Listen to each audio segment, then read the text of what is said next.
Gold futures. In this video, I'll be going over my trade idea of the week and the day-by-day probability model.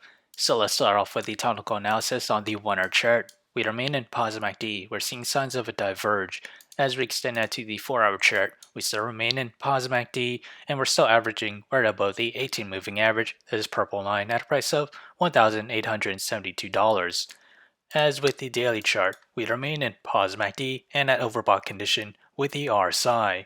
We have broken above the 200-day moving average, this green line, which will act as our support at a price of $1,852. And if we were to test that level, the price movement to the downside is roughly around to say 1.2%. As with the trade idea, I'll be trading GLD. And my position size is less than 1% of my portfolio. My long entry is at $171.29, and that is this range here. My sell target is at $177.77.